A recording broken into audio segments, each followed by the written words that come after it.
بسم اللہ الرحمن الرحیم۔ ہسٹری پیج کے معزز سامعین حضرات، السلام علیکم۔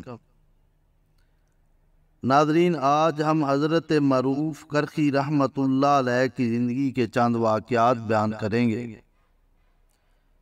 کہ کیسے ان کی دعا سے ایک عورت نے چوری سے توبہ کر لی اور ایک اور گنہگار شخص راہ راست پر آ گیا۔ اس سے پہلے ہماری ریکویسٹ ہے کہ آپ ہمارے چینل کو سبسکرائب کر لیں، ویڈیو کو لائک کر لیں تاکہ اس طرح کی مزید اچھی ویڈیو آپ کو ملتی رہے۔ اب چلتے ہیں اپنے ٹاپک کی طرف۔ ایک مرتبہ کا ذکر ہے کہ حضرت معروف کرخی رحمۃ اللہ علیہ دریائے دجلہ کے نزدیک اپنا مصلی اور قرآن مجید چھوڑ کر طہارت کی غرض سے دریائے دجلہ کے کنارے پر گئے۔ آپ طہارت میں مصروف تھے، اسی شنا میں ایک بوڑھی عورت وہاں پر آئی۔ اس عورت کو چوری کرنے کی عادت تھی۔ اس نے جب مصلی اور قرآن مجید دیکھا تو اٹھا کر چلتی بنی۔ جب حضرت معروف کرخی رحمۃ اللہ علیہ دریائے دجلہ سے طہارت کرنے کے بعد واپس پلٹے تو اس عورت کو مصلی اور قرآن مجید لے جاتے ہوئے دیکھا تو آپ اس کے پیچھے گئے۔ نزدیک پہنچ کر اپنی نگاہیں شرم سے نیچی کر لی اور فرمایا، اے اماں جان، کیا آپ کا کوئی بیٹا قرآن مجید بھی پڑھتا ہے؟ بڑھیا کہنے لگی، نہیں۔ تو آپ نے فرمایا، تو پھر قرآن مجید لے جا کر کیا کرو گی؟ یہ مجھے دے دو، میں پڑھ لیا کروں گا۔ یہ مصلی بے شک تم لے جاؤ، شاید تمہارے کسی کام آ جائے۔ یہ سن کر وہ بوڑھی عورت نہایت شرمندہ ہوئی اور اس نے اسی وقت برے کام سے توبہ کر لی۔ حضرت معروف کرخی رحمۃ اللہ علیہ سے مروی ہے، فرماتے ہیں کہ میں ایک جنگل میں ایک خوبصورت نوجوان کو دیکھا۔ اس کی خوبصورت زلفیں تھیں اور سر پر ایک چادر اوڑے ہوئے تھے۔ بدن پر کتان کا ایک کرتا تھا، پاؤں پر تسمہ دار جوتا تھا۔ میں اسے دیکھ کر حیران ہوا کہ ایسے جنگل میں اس کا یہ لباس ہے۔ میں نے کہا، السلام علیکم ورحمۃ اللہ وبرکاتہ۔ اس نے کہا، وعلیکم السلام ورحمۃ اللہ وبرکاتہ۔ میں نے پوچھا، اے جوان، تو کہاں کا رہنے والا ہے؟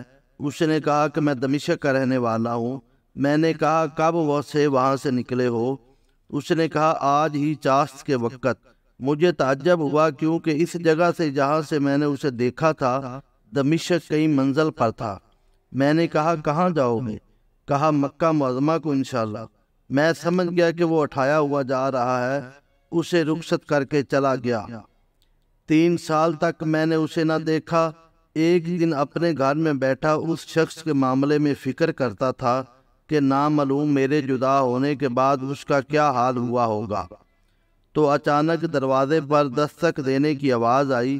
میں نکل آیا تو وہی شخص تھا۔ میں نے سلام کیا اور اس کو گھر لے آیا۔ اس وقت وہ شخص ننگے سر اور ننگے پاؤں تھا، بدن پر کمبل کا کرتا تھا۔ میں نے پوچھا، کیا خبر ہے؟ کہا، اے استاد، مجھے اپنے فعل اور معاملے کی اللہ تعالیٰ اطلاع نہیں کرتے۔ کبھی میرے ساتھ نرمی اور کبھی مجھ پر اپنی ہیبت طاری کرتے ہیں۔ کبھی مجھ کو بھوکا رکھتے ہیں، کبھی کھلاتے ہیں۔ کاش مجھ کو اپنے اولیاء کے اسرار پر مطلع فرماتے، پھر جو چاہتے کرتے اور بہت روئے۔ حضرت معروف کرخی رحمۃ اللہ علیہ فرماتے ہیں کہ اس کی باتوں سے مجھے بھی رونا آیا۔ میں نے کہا، میرے بعد تم پر کیا ماجرا گزرا، کچھ تو بیان کرو۔ اس نے کہا، افسوس، اسے زہر کر دوں، وہ چاہتا ہے کہ پشیدہ رکھو۔ ہاں، پہلا کام جو میرے ساتھ میرے مولا مالک نے کیا وہ یہ ہے کہ مجھے 30 دن تک بھوکا رکھا۔ اس کے بعد میں ایک کھیرے کے کھیت کے ساتھ چلتا ہوا ایک گاؤں میں جا پہنچا۔ دیکھا تو خراب کھیرے کھیت میں سے چن کر پھینکے گئے تھے۔ میں ان میں سے چن کر کھا رہا تھا۔ اتنے میں کھیت کا مالک آیا اور ایک کوڑا لے کر میری پشت پر مارنے لگا اور کہتا تھا کہ اے چور، تیرے سوا کھیت کو کسی نے خراب نہیں کیا۔